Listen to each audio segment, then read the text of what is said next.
익산 시민들이 직접 제작하여 방송하는 2021 익산 공동체 라디오 온라인 생방송 마을 미디어로 다 함께 만나다가 오늘부터 3일간 진행되겠습니다.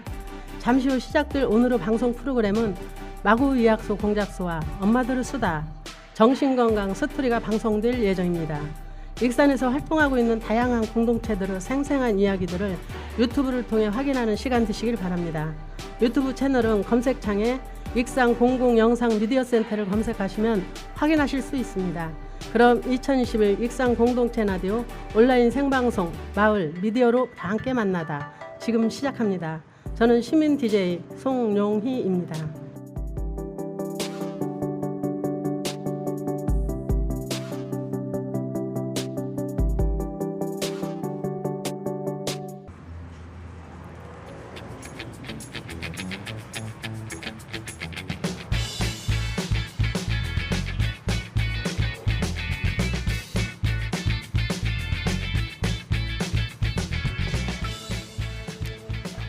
제 곁에는 늘 사랑하는 사람들이 있습니다.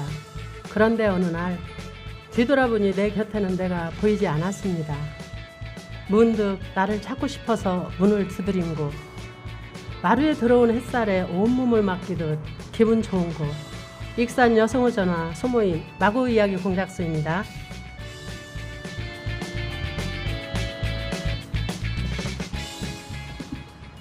안녕하세요. 익산 여성의 전화 소모임 마구이야기 공작소 팀장 송용희 인사드립니다. 마구방 회원들 세 분과 함께 익산 공동체 라디오 온라인 생방송에 참여하고 있습니다. 우선 참여자 소개와 인사 부탁드립니다. 먼저 박상희 쌤께서 소개해 주세요. 안녕하세요. 모현동에서 온 박상인데요. 이거 안 하고 싶어서 무슨 핑계를 댈까 했는데 와보니까 정말 소풍 나온 기분으로 아주 좋습니다. 반갑습니다. 네, 아유 반갑습니다. 다음 조미영님 부탁드려요. 이런 거 왜 자꾸 시키고 그래요? 이렇게 자꾸 유명해지면 안 되는데. 안녕하세요. 저는 음악과 시를 너무 좋아하는 조미영입니다. 네, 음악과 시를 너무 좋아하는데 다음 이따가 그 음악에 대한 걸 한번 들어보겠습니다. 최강수님 부탁드립니다. 안녕하세요. 저는 최강순입니다. 저를 사람들이 부를 때는 최깡순이라고 부르거든요. 그래서 저런 이름이 제 이름이 참 좋다고 생각합니다. 네, 최강순. 굉장히 억센 발음이지만은 그만큼 최강순 쌤은 정말 열정적으로 힘있게 지금 글을 쓰고 계신 것 같아요. 참 감사드립니다. 이 방송을 청취하는 분들은 마구의 이야기 공작소? 마구가 뭐야? 이렇게 궁금해할 것 같아요. 마구에 대해서 조미영 쌤이 소개 좀 해주시겠어요? 네, 마구는 제주도 민간에서 전해지는 여성 거인 신화로 천지창조를 뜻해요. 생명을 창조한다는 의미를 가진 마구처럼 문학을 좋아하는 익산의 중장년 여성들이 새로운 이야기를 만들어내고 자신을 찾아가기 위해 2016년부터 활동하고 있는 동아리입니다. 예, 멋진 동아리죠. 마구방 소개를 해주셔서 고맙습니다. 저 오프닝에서 제 이야기를 잠깐 했지만 저도 바쁘게 살림하랴 장사하랴 애들 키우랴 40, 50대를 그렇게 보냈는데 어느 날 문득 나를 찾고 싶더라고요. 그래서 어떻게 나를 위해서 살아갈까 하고 있는 차에 동생이 문학 발표회를 한다고 해서 그곳에 구경 갔다가 맞아, 바로 이거다.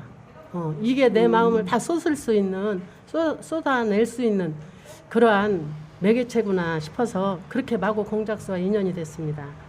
글을 좋아하고 글을 쓰고 싶어서 그리고 나를 찾고 싶어서 이렇게 마구방 회원이 되었는데 지금은 마구방 회원 그 한 사람 한 사람이 너무 귀하고 사랑스럽고 너무 좋아해서 어쩌면 조금 걱정이 됩니다. 너무 좋아해서. 그리고 우리 마구방 회원들이 모두 참 열심히 활동하고 있습니다. 근데 최강수님, 아까 최깡수님이라고 했죠. 최깡수님께서 7월 달에 정말 아름다운 시를 하나 내셨는데 하늘이 구름에게 말한다. 이 시집을 한번 소개 부탁드릴게요. 사람들이 나를 보고 최강순 시인이라고 불러줬을 때 그때 기분이 너무 좋았습니다. 아마 기분이 짱이었어요. 그래서 저도 사람들에게 기쁨을 전해주고 싶은 마음에 기쁨을 전해주고 싶었습니다. 질병과 고통 중에 있는 사람, 사업에 실패한 사람, 낙심하고 있는 사람들에게 꿈과 용기와 희망을 드리기 위해서 작은 작품을 글로버와 개인 시집을 내게 되었습니다. 아우, 대단하십니다. 최강순 시인님은 파킨슨병으로 지금 20년이 넘게 병마와 싸우고 계신데도 그 열정 하나만큼은 정말 저희가 따라갈 수가 없어요. 그래서 제가 그냥 그 열정을 배우면서 이렇게 마구방에서 있는지도 모르겠습니다. 그러면 인생 이망을 시작하는 마음으로 쓴 이 시를 최강순님은 이 시집에 실린 글 중에서 가장 아끼는 그런 시는 어떤 걸까 한번 소개 부탁드립니다. 내 영혼 최강순. 가장 고요할 때, 가장 외로울 때, 내 영혼이 누군가를 의지하고 싶을 때 조용히 두 눈을 감습니다. 맞아. 병마 속에서 고통받고 있을 때 고통을 이길 힘과 용기를 달라고 기도합니다. 절망 가운데 배고픔과 외로움, 두려움과 무서움을 없애주기를 간절히 기도합니다. 마음을 울리는 그러한 글 한 편이 나왔네요. 최강수님의 그 열정이 이 병마를 이기고 있지 않나 싶어요. 그러면 올 10월 달에 마구방에서 문집 하나가 나오죠. 나의 생애사 쓰기. 거창한 것 같지만 그냥 저희들 마음을 쓴 문집인데 이 프로그램의 결과물이 여기 있는 회원들이 모두 참여했습니다. 어떤 글을 썼는지 궁금하기도 한데요. 조미영 쌤 먼저 이야기 들려주시겠어요? 네. 저는 냄새라는 제목으로 5가지 이야기를 썼습니다. 결혼 이후에 제 삶에 대한 이야기입니다.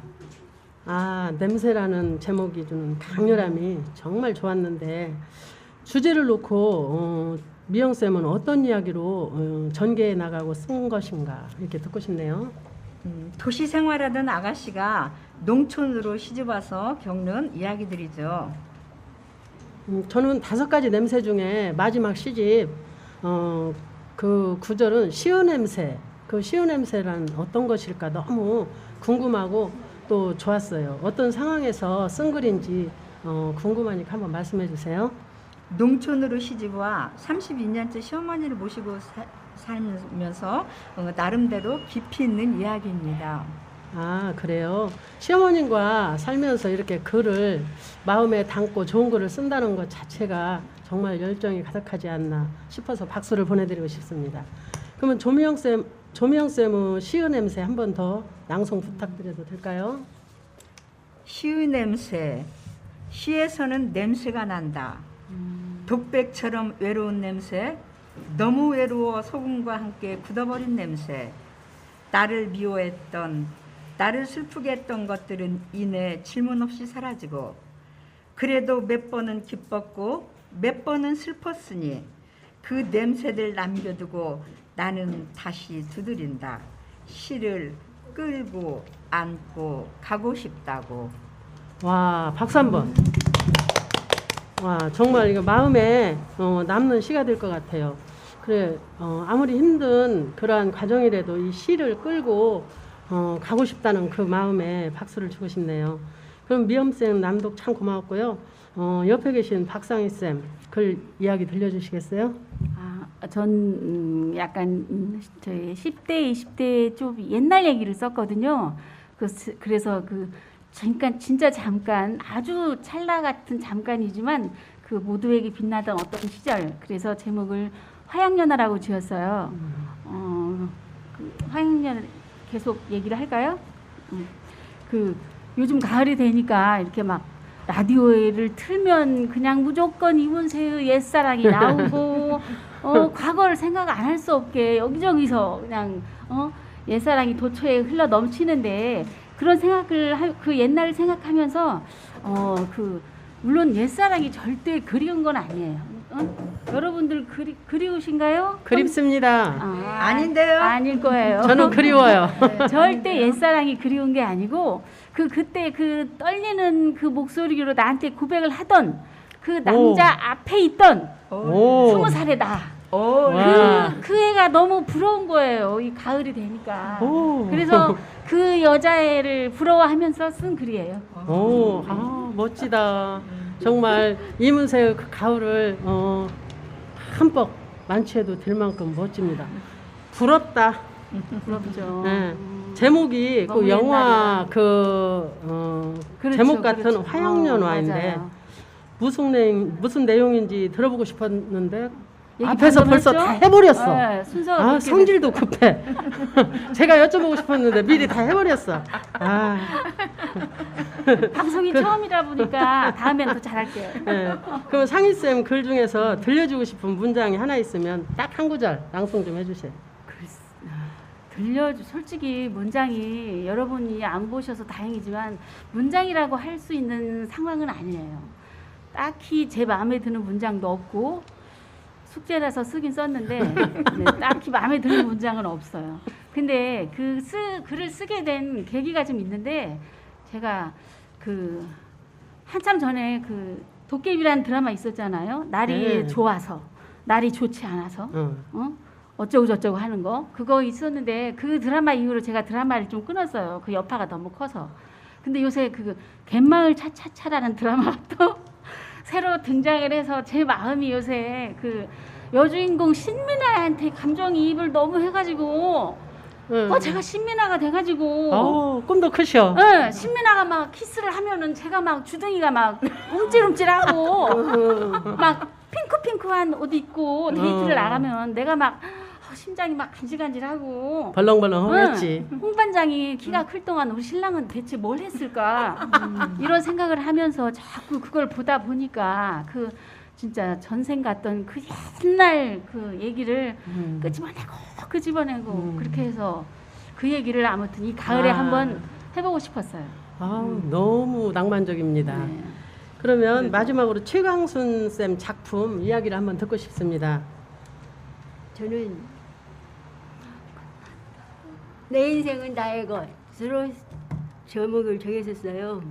그래서 사람들이 흔히 말하는 저런 신혼생활 그리고 시아버지 사랑 그리고 마지막으로 애숙모의 시집살이. 그래서 제가 사람들이 흔히 말하는 시아버지 사랑이라든가 신혼생활은 너무 흔한 이야기라 말랑 그냥 간단하게 신혼생활은 천방지축이라고 간단하게 줄일 거요. 그다음에 시아버지 사랑은 달달한 아이스크림 사랑, 아이스크림 사랑 맛이라고 했고, 애숙모 시집살이는 잠깐 조금 소개할게요. 저는 지금 이 얼굴이 이렇게 못생겼지만 그때 당시엔 참 미인이었어요. 지금도 예뻐요.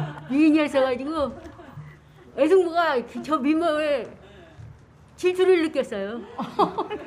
가지고 시어머니 시집살이 나는 애숙모가 시집살이 시키려고 초창기부터 저를 잡는다고 말도 안 되는 거 가지고 막 트집을 잡는 거예요. 그럼 어떤 말도 안 되는 걸로 트집을 잡았어요? 어머니가 빤스가 떨어졌는데 빤스도 안 사다 준다고 하고 생활비를 조금 준다고 하고 저 생활비를 거의 저희 월급의 3분의 1을 드렸어요. 그리고 제가 3분의 1 갖고 생활했는데 그게 지금 안 준다고 하더라고요. 그래서 생활비 그 봉투를 어머니 아버지한테 보여드렸어요.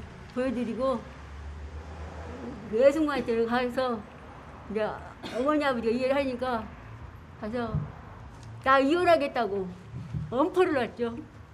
와, 대단하시네. 엄포를 이혼하겠다고 하면서 애숙모가 나를 그렇게 미워하고 말도 안 되는 것 같고 동네 사람들한테 여우, 불여우, 백여우 막 그래가면서 말하는데 나는 그게 더 이상 못 참겠다고. 그래서 이혼했다니까 이자료를 애숙모가 더라고 그랬어요. 그랬더니 그다음 이제 생략할래요. 너무 화가 나서 생략할래요? 네. 그러니까 시어머니 시집살이는 제가 들어봤어도 외숙모 시집살이는 처음 들어봤거든. 그때 그냥 유승무를 확 잡았어야 하는데 왜 못 잡았을까? 아깝다.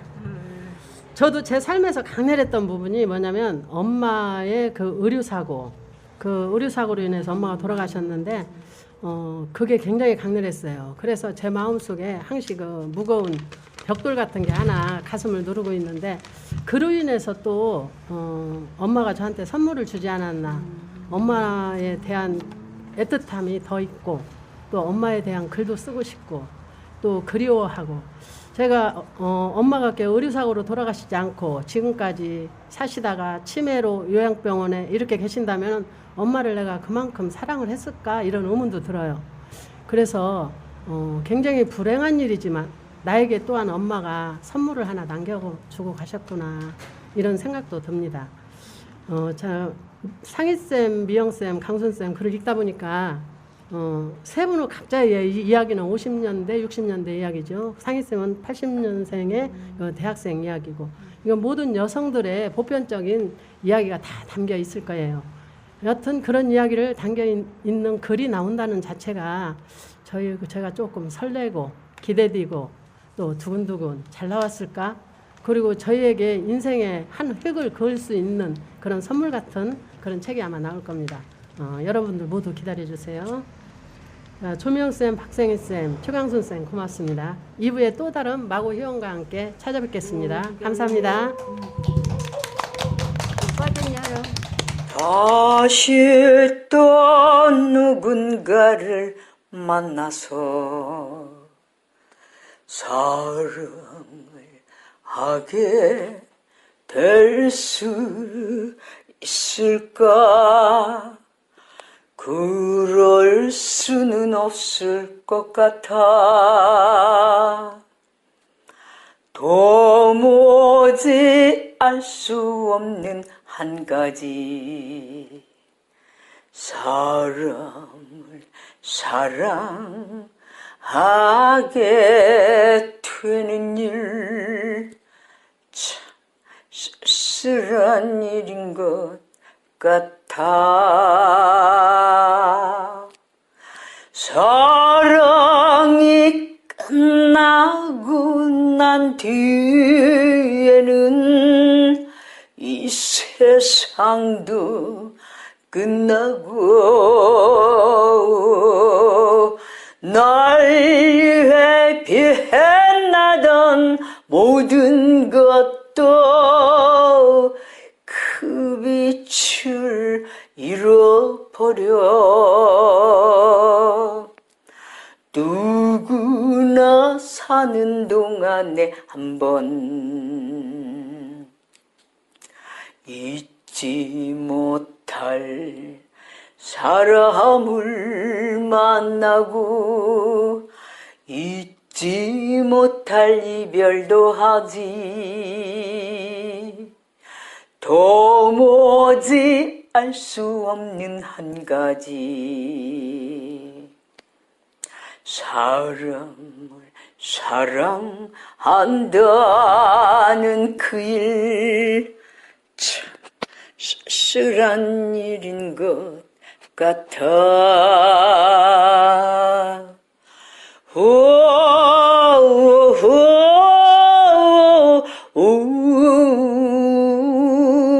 사랑이 끝나고 난 뒤에는 이 세상도 끝나고 날 위해 빛나던 모든 것도 그 빛을 잃어버려.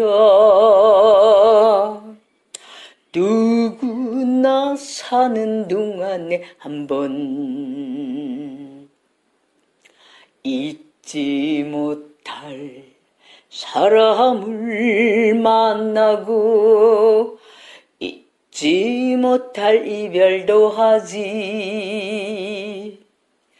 도무지 알 수 없는 한 가지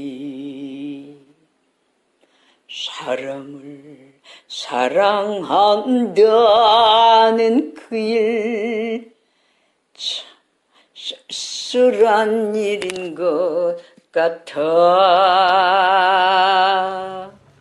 네, 지금 들으신 곡은 조미영 쌤이 부른 사랑 그 쓸쓸함에 대하여입니다. 정말 너무 좋죠. 이 가을에 어울리는 정말 심장이 벌떡벌떡벌떡 뛸 수 있는 그런 목소리로 정말 아름답게 불러주셨어요. 조미영 쌤은 무반주로 이렇게 멋지게 한 번씩 저희 마고방에서도 불러주는데 참 저희들은 행복한 사람들입니다. 그럼 2부에 출연한 3명의 회원 소개 드리겠습니다. 곽영주, 정은미, 진선주 쌤 나와 계십니다. 소개 부탁드립니다.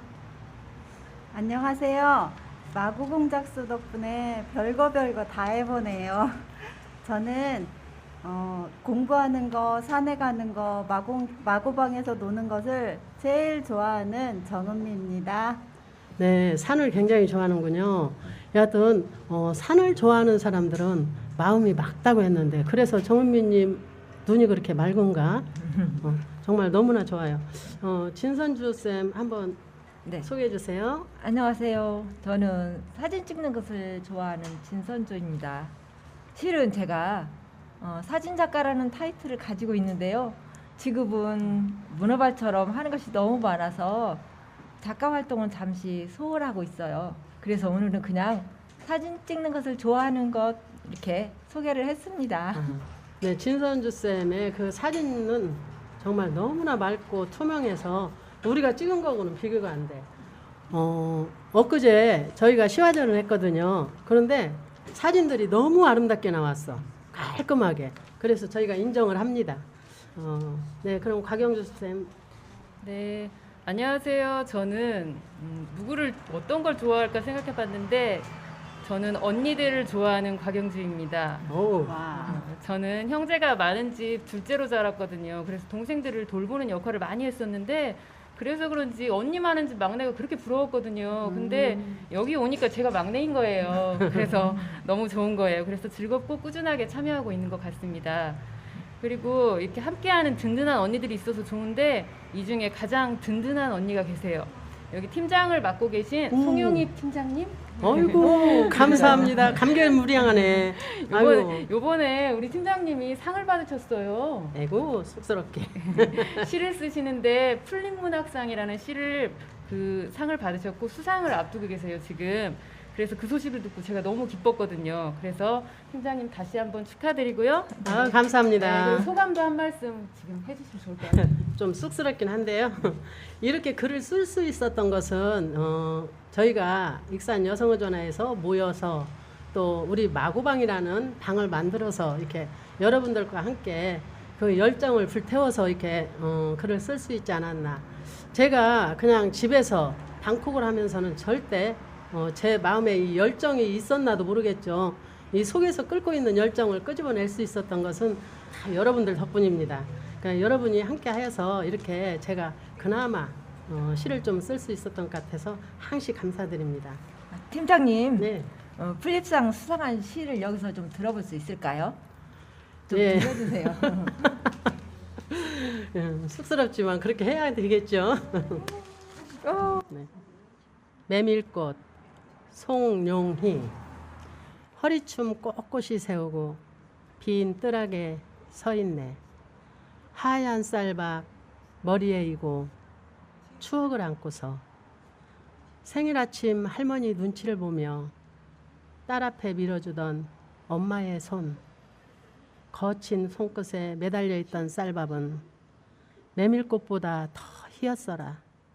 단물 든 쌀밥 내용은 박하사탕처럼 알싸하게 엄마의 가슴에 바람이 되어 흩어진다. 이제는 넘치는 게 쌀인데 옛일을 잊은 나를 무심히 깨우러 왔나. 추억을 이고 나를 부르네. 눈이 시리게 하얀 메밀꽃, 마음에 찬바람이 인다. 가슴 아리게 그립다. 쌀밥 주던 거칠었던 그 손이. 이상입니다. 아, 네. 마음이 뭉클해지는데요. 이 시 문구 중에서 생일날 아침 할머니 눈치를 보며 딸 앞에 밀어주던 엄마의 손. 이 문구가 참 제 마음에도 와 닿는데요. 옛날에는 쌀이 귀해서 저희 집에서도 같은 팀장님하고 같은 동시대를 살았잖아요. 저희 집에서도 가마솥에 보리밥을 하는데 한쪽에 쌀을 조금 놔요. 맞아. 그리고 할아버지 밥을 먼저 푸고 그다음 아버지 밥을 푸고 그다음 오빠 밥을 푸고 우리 집하고 그다음 똑같아. 나머지는 다 섞어서 우리들은 보리밥만 먹었던 기억이 나는데요. 이렇게 귀하던 시절에 그 생일날만큼만은 쌀밥을 먹이고 싶었던 어머니 마음이 느껴지는 것 같아서 제 마음도 뭉클해지네요. 네. 예. 정말 이 글을 쓰게 된 동기는 그게 이렇게 길을 가다가 논둑에 그 코스모스가 쫙 피어 있는데 거기에 딱 메밀꽃 한 송이가 피어 있더라고요. 그걸 보는 순간 왜 그랬나 몰라. 제 어렸을 때 그때 3학년 때 그 국민학교 3학년 때 내 생일날 밥상이 딱 떠올랐어요. 그리고 엄마가 안 계시니까 더 그리움으로 그렇게 떠올랐을지도 모르겠는데 그게 꼭 엄마가 생일날 아침 밥을 줬던 그 밥그릇 같은 느낌이 드는 거예요. 그 메밀꽃. 지금 보면은 그 쌀밥 같지도 않아. 근데 왜 그때 그렇게 쌀밥으로 보였나. 그래서 그 또 저희 할머니가 또 굉장히 좀 호랑이 할머니라 엄마가 눈치를 한 번씩 보거든. 근데 다른 식구들 다 보리밥 주는데 나만 쌀밥 주면 할머니한테 눈치가 보이겠죠. 그러니까 살짝 주면서 씩 밀어주면서 야 생일날 잘 먹어야 잘 산단다. 너 밥 이런 한 그릇 다 먹어라. 이제 그렇게 하셨던 엄마 그 목소리가 저는 항상 이렇게 마음에 남아요. 그래서 그 메밀꽃을 보면서 엄마의 그리움과 우리가 못 먹고 살던 시대의 그 아픔과 또한 지금 이렇게 잘 먹고 사는데 그 어떠한 옛날 일들을 다 잊어버리고 망각해버리는 내 자신 그런 것들이 생각이 나서 이게 쓴 동기가 됐습니다. 감사합니다. 다음은 영주쌤 한번 소개해 주시겠어요? 예, 저는 이제 저희가 마고의 이야기 공작소라는 게 어떻게 제가 인연을 맺었고 어떤 매력 때문에 지금까지 활동하고 있나를 말씀드리려고 합니다. 예, 저는 2016년 마고의 이야기 공작소가 시작될 때부터 지금까지 참여하고 있습니다. 사람들은 이게 어떤 매력으로 이렇게 오래 참여하고 오래 갈 수 있을까 하실 것 같은데요. 저는 책을 참 좋아해요. 그래서 많은 책을 읽고 새로운 이야기를 알아가는 게 좋아서 계속 책만 읽었는데 한 번도 글을 써보겠다는 생각은 못 해봤었어요. 근데 이제 여기 와서 보니까 글을 쓰라고 하는 거예요. 그래서 조금씩 써보고 고치고 같이 합평하니까 이게 참 재밌는 거예요. 즐겁고 보람된 일이라. 나를 치유할 수도 있는 작업이구나 이런 걸 알게 됐어요. 그러고 있는데 또 주변이 보이기 시작하는 거예요. 우리 주변에 있는 언니들이 이제 우리 선생님들이 너무 좋은 거예요. 그래서 처음에는 글로 시작했다면 나 지금 요즘에는 여기 같이 하는 분들이 너무 좋아서 참여하고 있습니다. 네, 맞아요, 감사합니다. 맞아요. 저는 여동생이 셋, 남동생이 하나인데 여동생 또 하나 생겼습니다. 이거 큰일 났네, 많아서. 그러면 다음으로 진선주쌤 이야기 들려주시겠어요? 네, 저는요 아이들을 다 가르치고 나니까 그동안 내가 살아온 삶이 허무해지더라고요. 그런데 이 허무함을 뭐 아이들에게 얘기를 하겠어요. 남편에게 얘기를 하겠어요. 그래서 내 이야기를 써봐야 되겠다 하는 생각이 들었어요. 좋아. 그때 마침 여성의전화에서 치유적 글쓰기를 한다고 그래서 바로 등록을 했죠. 그래서 이제 마구방이 2년이 됐고요. 지금까지 나의 이야기를 하나씩 쓰다 보니까 글을 쓸 때마다 제가 채워지는 느낌이 들더라고요. 그래서 앞으로도 계속해서 나의 이야기를 쭉 써야 될 것 같습니다. 네. 아유, 진선주 쌤은 참 글을 맛깔나게 잘 쓰시는 거 알고 있습니다. 그리고 엊그제 그 무성서원의 그 100일장 대회에서도 진선주 쌤 우수상 받으셨죠? 한턱 내야 될 것 같습니다. 이따가 다시 만납시다. 네. 네. 저는 글을 못 쓴다고 생각했는데 좋은 선생님을 만나서 못 쓰는 글이 조금 빛이 나고 있는 것 같습니다. 감사합니다. 이따 아니, 봐요. 네, 이따 봅시다. 네, 그리고 이제 정은미 쌤 이야기 한번 들려주시겠어요? 네, 안녕하세요. 저는 2017년에 마고방에 처음 들어왔는데 저는 한마디로 우물 안에 개구리가 밖으로 나와서 다른 세상을 맞이한 것, 그런 지금 현재 그렇습니다.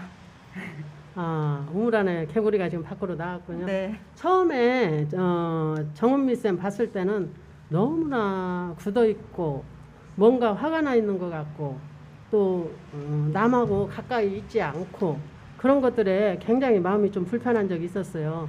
근데 하루하루 갈수록 그 귀여움이 폭발하는데 어디까지 폭발을 할지, 그 귀여움이. 그리고 너무 센스도 좋고 우리를 굉장히 행복하게 하는 그러한 사람인데 어떻게 이렇게 마음이 변했냐. 그래서 우리 마고방의 그 힘이 저희들은 아무것도 안 하는 것 같지만 그 힘이 어디에서 날까. 저는 정은미 쌤 볼 때마다 저 힘이 어디에서 날까 실은 궁금했거든요. 몇 년째. 근데 지금은 이제 그래, 네 본바탕이 바로 그거였구나. 근데 왜 가둬놓고 살았지?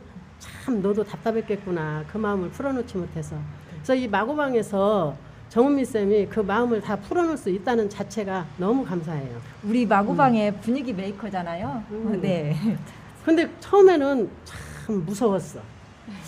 무슨 트집을 잡을까? 이런 걸 한 번씩 했거든. 그래서 지금은 너무 감사하고. 그리고 정은미 쌤이 감정 수업, 강신주의 감정 수업을 강의를 저희 마고방에서 2년간 했습니다. 왜냐하면 강사를 이렇게 강사님을 모시지 못하고 이렇게 할 때는 정은미님이 강신주 그 감정 수업을 하는데 너무 잘했어요. 그냥 귀에 쏙쏙 들어오게. 아마 교수님이 와서 했으면 배우는 입장으로 마음이 싹싹 안 들어왔을 건데 우리 희원이 하니까 똑같은 마음으로 이렇게 잘 마음속에 들어온 것 같아요. 그래서 굉장히 유익한 시간이었고 또 저희가 예명으로 정 교수님 이렇게 불러줍니다. 그래서 말이 씨가 된다고 하잖아요. 옛날에. 앞으로 정 교수가 될 걸로 믿습니다. 자, 그러면 저기 감정 수업 할 때 은미쌤이 어떤 변화가 있었을까 한번 궁금합니다. 제가 기회를 잡은 것 같아요.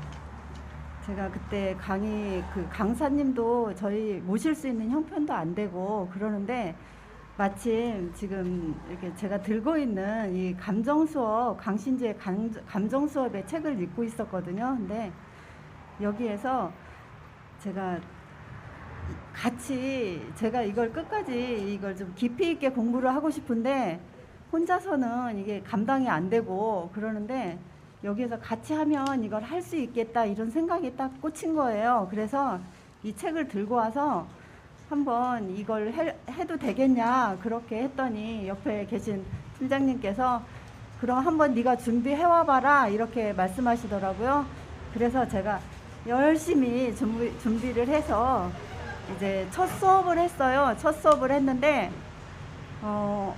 이렇게 하고 나서 누군가가 재밌어 이렇게 말을 하는 거예요. 저는 이 한마디로 제가 계속 지금까지 감정 수업을 할 수 있게 됐어요. 근데 이 책에서는 감정 수업은 인간의 감정을 48가지로 분류를 한 거거든요.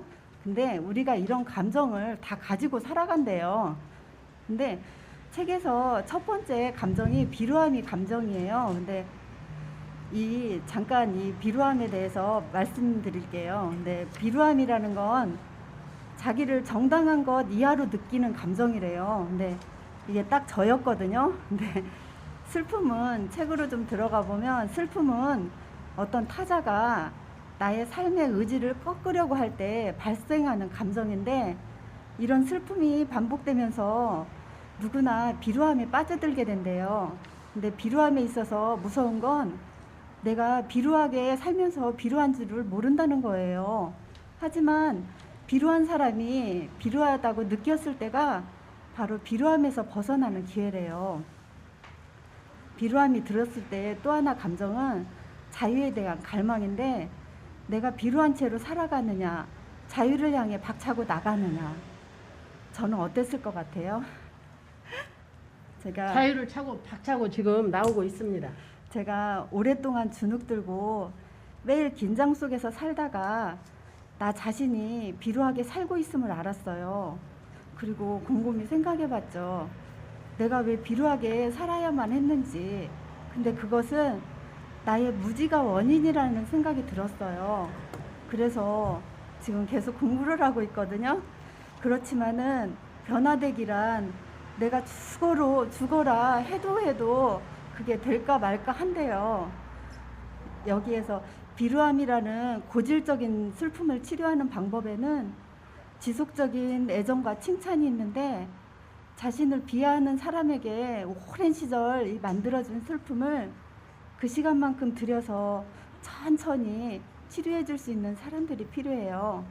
그래서 저에게는 마구에서 나눈 이야기가 있는데, 이 사람들이야말로 나를 치료해 줄 수 있는 그런 치료자 역할을 해줬던 것 같아요. 그래서 여기 마고방에서 이 감정 수업을 하면서 제가 저도 글을 좀 썼거든요. 근데 이걸 발표를 해야 될까? 발표해 줘 보세요. 지독- 말이 안 나온다. 지독한 어둠에서 빠져나왔더니 죽음이 기다리고 있었다. 이젠 죽음을 향해 걸어가면 되는구나. 이렇게 생각하자 머리숱도 금세 하얘졌다. 그런 어느 날 터널 밖이 눈부신 게 보이더라. 저의 마음이 그대로 나타난 것 같아요. 지금은 음미선의 터널을 빠져 나온 거죠. 이제 나왔죠. 네. 터널 빠져 나와가지고 지금 날갯짓 하고 있어. 자, 언니들 덕분입니다. 저는 은미쌤이 이렇게 변한 건 정말 기적까지는 아니더라도 정말 놀라워요. 이렇게 변할 수가 있구나라는. 저희가 한 번씩 가끔 그러거든요. 어떻게 이렇게 변했을까? 그러거든. 이렇게 서로의 마음을 나눈다는 자체가 참 그저 치료를 해주려고 하지 않았어도 자연적으로 스펀지에 스며들듯이 그 아름다운 마음들은 같이 아름다워질 수 있구나. 이거를 은미쌤을 보고 저희가 많이 듣겠습니다. 그리고 은미쌤의 그 중간에 했던 말의 중에서 감정은 자유에 대한 갈망이다, 이런 글이 있어요. 근데 은미쌤의 감정이 정말 자유를 갈망하고 있구나. 많이 자유를 찾았지만 앞으로도 더 많은 자유를 갈망하고 있구나, 그런 생각이 들었어요. 그래서 자유를 마음껏 누리시길 바라요. 네, 감사합니다. 그리고 여기 있는 회원들이 모두 이렇게 참여했는데 어떤 글을 썼는지 궁금하거든요. 근데 저희가 나의 생애사 쓰기, 이 생애사를 솔직히 말해서 우리가 생애사를 얼마나 쓰면 잘 쓰겠어. 근데 그냥 못 쓰더라도 한번 해보자 저질렀습니다. 그래가지고 그냥 자서전 쓰듯이 하지 말고 우리가 아직 처음이니까 토막토막 그냥 마음속에 있는 것들, 내가 정말 깊이 끌어안고 있는 것들을 한번 꺼내보자. 그래서 이렇게 내 마음속에 깊이 박혀 있는 것들 꺼냄으로써 또 마음도 치유가 되더라고요. 그래서 한 두세 편씩 한번 써보자, 이렇게 해서 저희가 생애사 쓰기 글을 썼습니다. 근데 은미쌤은 나만의 의자라는 그런 이야기를 썼어요. 근데 그 나만의 의자가 어떤 내용인지 궁금합니다. 저는 저희 집에는 딱히 할 일 없이 취미로 목공을 하는 남편이 있어요. 근데 남편은 거의 집에 있고, 그래서 저는 남편을 집사람이라고 부르거든요. 근데 집사람은 가끔 이렇게 제가 가게를 하는데 이렇게 가게를 교대해주면 저는 산으로 가요. 근데 우린 대화도 별로 없고, 근데 갑자기 집사람이 의자를 만들기 시작했어요. 제가 언젠가 영화를 봤는데 그 영화 감독이 그 안에 이제 등장하는 영화 감독이 촬영할 때마다 의자를 가지고 다니는 거예요. 그래서 별로 그렇게 화려하지도 않고 그냥 우리 옛날에 그 초등학교 때 다닐 때 그 의자, 나무 의자 있죠. 네. 그런 거였는데 그게 되게 인상 깊어서 저런 나만의 의자가 하나 있었으면 좋겠다 제가 말을 했던 것 같아요. 근데 남편은 뭐 그 집사람은 듣는 둥 마는 둥 항상 나무로 만지면서도 그랬던 기억이 있거든요. 근데 이렇게 나무를 먼 의자를 만들고 있는데 제가 물어보지는 않았어요. 그냥 뭐 별 관심도 없거든요. 그런데 제가 문득 생각하는데 이제는 나만의 의자가 하나 있었으면 좋겠다는 생각이 드네요. 근데 제가 이 나만의 의자에 나오는 그 문장 하나 읽어봐도 될까요? 아우 당연하죠. 남편이 작업대에 올려놓은 긴 나무를 대패로 긁고 있었다. 대패날이 지나간 자리엔 얇은 대패밥이 끊어지지 않게 올라오는 걸 나도 숨죽여 바라보았다. 의자 다리야, 목공을 하는 사람이 어느 정도 경지에 오르면 도전해보는 게 의자라는데 이젠 하나 만들어 보려고. 설마 나만의 의자를 만들려는 걸까? 하는 눈으로 남편을 바라봤다. 그래서 제목이 나만의 의자입니다. 남편이 아마 서프라이즈로 의자 탁 내놓으려고 말은 안 하고 만들고 계신 것 같아. 글쎄, 자기가 앉으려고 만드는 것 같은데. 아니야. 저기 은미쌤을 주려고 그러는 거지. 이제는 그 남편이 만들어주는 그 의자에서 나만의 의자, 그 의자에서 은미쌤이 쉼을 얻고 또 자유를 만끽할 수 있는 그런 날들이길 바랍니다. 의자에 묶이는 건 아닐까요, 제가? 묶여도 좋을 것 같아. 느낌이 불안한데요. 아니야. 그 의자에 묶여도 괜찮아. 그래요? 그 남편이 사랑해서 묶여놓는 건데 지금 너무 그냥 풀어놓는 것도 남편이 조금 책임감이 조금 떨어지는 거 아닐까라는 생각도 들거든요. 그래서 저는 그 의자에서 좀 묶여봤으면 좋겠다 싶어요. 드릴까요? 만들면. 자, 은미쌤 고맙습니다. 그리고 네. 진선주쌤은 글을 3편이나 썼는데 그 글 중에 저는 이렇게 눈이 가는 게 1965 아주 특별한 음식이란 그런 글이 눈에 와닿았어요. 그 글이 어떤 글이고 그 특별한 음식이 어떤 음식일까 궁금한데 한번 말씀해 주시겠어요? 네네. 그 앞에 숫자는요, 그 이야기 아니면 그 사건이 일어났던 연도고요. 그 연도에 붙여서 제가 3편을 냈는데 붙잡을 수 없는 시간은 엄마와의 이야기고요. 맛있진 않았지만 맛있었어. 저기 어린 시절의 우산에 관한 이야기예요. 그리고 아주 특별한 음식은 아버지와의 추억 그런 걸 썼거든요. 그런데 이제 붙잡을 수 없는 시간에서는 엄마와의 이야기인데 엄마가 지금 88세세요. 이제 고령이시다 보니까 몸이 사방간데 아프고 뭐 기억력도 깜빡깜빡하고 그러세요. 그런데 지금 항상 제가 전화보다 엄마가 전화를 더 많이 하시거든요. 어제도 전화 와가지고 야 요새 가을무가 맛있게 담으면 맛있겠다 언제 올래? 그렇게 항상 전화를 하세요. 그리고 생각하니까 엄마랑 같이 살갑게 손을 잡고 있었던 것이 언제였던가 하는 생각이 들어서 이제 글쓰기를 핑계 삼아서 엄마한테 갔어요. 글쓰기에서 이제 옛날 사진을 가지고 오라고 하길래 가서 엄마 옆에 누워서 엄마 손을 잡고 진짜 오랜만에 그냥 살갑게 잡아본 것 같아요. 부럽다. 네, 그 이야기를 썼거든요. 네, 그리고 이제 맛있진 않았지만 맛있었어는 아까도 얘기했잖아요. 우리가 저기 60년대 태생이니까 그 시절에는 우산이 참 귀했어요. 우산이 없어서 언니하고 오빠는 멀쩡한 우산을 주고 저는 멀쩡한 우산조차도 없는 거예요. 그래서 여러분들 비료포대 아시죠? 네. 비료포대에다가 옆에다 팔 들어가게 구멍을 내고요. 위에는 머리가 들어가도록 구멍을 내서 옷처럼 입으래요. 그렇게 입히고 또 비료포대 하나를 이렇게 잘라서 이렇게 머리에 쓰면 꽃갈처럼 되거든요.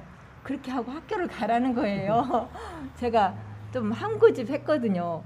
그렇게 하고는 도저히 학교를 갈 수 없는 거예요. 그래서 우산 내놓으라고 학교 안 간다고 대문 밖에서 진짜 몇 시간을 울었는지 막 입술이 파래질 때까지 울었거든요. 그 이야기를 좀 썼습니다. 네. 그리고 아주 특별한 음식은 어떤 음식인지 아직 말씀 안 해주셨는데 저희는 알지만 청취자분들은 아주 특별한 음식이 뭐였을까 궁금할 것 같아요. 조금 뒤에서 그 하나 읽어드릴게요. 네. 네. 여기서 그냥 바로 읽어드릴까요? 네. 그럴까요? 아주 특별한 음식. 이게 뭐같이 보여? 맞아. 잘 구워놓은 치킨, 오동통한 닭다리 맞아. 난 어렸을 때 빼빼 마른 아이였어. 아버지는 그런 데가 안쓰러우셨던지 어느 날 아주 작은 닭다리? 아니, 너무 작아서 병아리 다리쯤 될까? 어쨌든 잘 구워진 닭다리 하나를 주셨지. 나는 닭다리가 너무 작은 것 같아서 요리조리 탐색을 해봤어.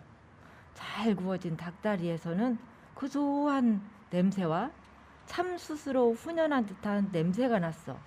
그 냄새는 아마 집으로 구워서 났던 냄새였을 거야. 난 아버지를 믿고 맛있게 먹었지. 그런데 이상한 것은 작은 닭다리에서 독특한 냄새가 났어. 그러나 고기는 씹을수록 쫄깃쫄깃하고 고소했지. 그 맛은 지금도 잊을 수 없어. 맛있어서? 그건 아니야. 그 독특한 냄새 말이야. 지금 생각해보니 그것은 쥐고기였어. 여러분들 쥐고기 먹어보셨나요? 아니요. 저는 이게 한 초등학교 들어가기 전 한 5, 6살 기억이 있는 것 같아요. 그때는 먹을 것이 없어서 뭐 개구리 다리도 먹어보고 이렇게 쥐 다리도 먹어봤답니다. 네, 그 이야기를 썼습니다. 저는 이거 아주 특별한 음식 이 책을 이 글을 읽고 저희 때는 그 봄이면 할아버지가 동네 애들을 시켜가지고 이렇게 깨구리를 잡아오라고 그래요.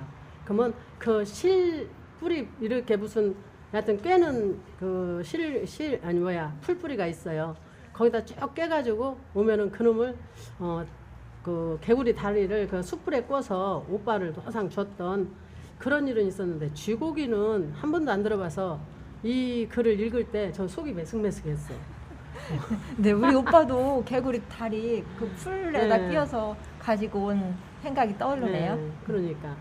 그리고 이 붙잡을 수 없는 시간은 정말 어떤 내용인지. 근데 저희는 알죠. 근데 이 붙잡을 수 없는 시간이 모든 우리 회원들 모든 사람들한테 다 있죠. 뭐 조금 전에 시간도 이제는 다 흘러가 버렸고 붙잡을 수 없는 시간이 됐을 것이고. 그런데 이 붙잡을 수 없는 시간이란 이 글을 어떤 형식으로 썼는지 어떤 내용인지 궁금한데 조금 짤막하게 한번 말해 주셨으면 합니다. 네. 지금 우리가 문집을 낸 게 각자 자기 자신들의 생애사잖아요. 네. 이 생애사를 내 생애사인데 다른 독자들이 얼마나 재미있게 읽겠어요.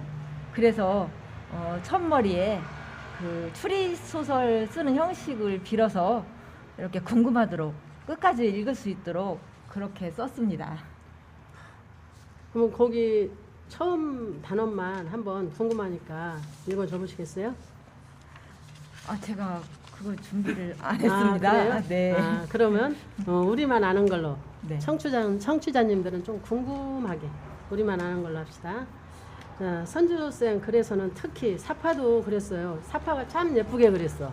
저 그림 솜씨도 참 좋구나 그렇게 생각했는데 그 그림을 넣을 때 어떤 마음으로 이 그림을 넣어야지 하고 그런 생각을 하셨어요? 그 그림은요.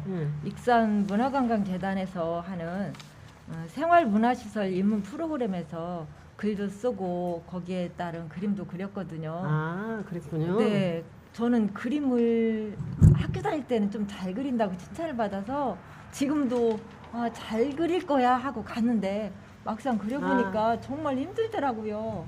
네, 그래서 그냥 저는 못 그랬어요? 그린 것 같은데 네. 잘 봐주신 것 같습니다. 아이고 잘했습니다. 그럼 곽영주 쌤 33 이라는 글을 내셨잖아요. 그 33이라는 글, 그 병아리 이야기 잠깐 해주시겠어요? 시간이 많지는 않네요. 예, 저는 지금부터 10년 전쯤 30대 초중반에 아이들 셋이 제가 있는데 그 내용으로 삼삼과 병아리를 써봤습니다. 그래서 즐겁게 썼고 문집을 보시면 즐겁게 읽어주셨으면 좋겠습니다. 아, 네, 그래요. 그러면 앞으로 어떤 글을 쓰고 싶은지 이렇게 영주쌤한테 물어보고 싶어요. 네, 저는 꾸준히 쓰는 사람이 되고 싶습니다. 아직 아이들이 어려서 자꾸 빠지는데 꾸준히 쓰는 사람. 아이고, 네. 그래도 일단 아이들과 행복하게 사시는 걸 보면 너무 뿌듯합니다. 자, 여러분들의 이야기를 듣고 나니까 우리 마구방 희원의 앞날이 조금 더 기대가 됩니다. 그래서 앞으로 여러분들과 함께 마구방이 건승하기를 마음속으로 빌고요. 또한 소망입니다. 특히 뒤에서 많이 밀어주시는 분들이 계실 걸로 믿고 웃지 마세요. 그분이세요. 밀어주실 분은 여기 있습니다. 네, 앞으로 잘 부탁드립니다. 자, 이제 끝날 시간이 됐네요. 여러분들 감사합니다. 함께 해주신 마고 이야기 공작소 희연님과 방송을 들어주신 청취자님 감사합니다. 늘 행복하시길 바랍니다. 감사합니다. 감사합니다.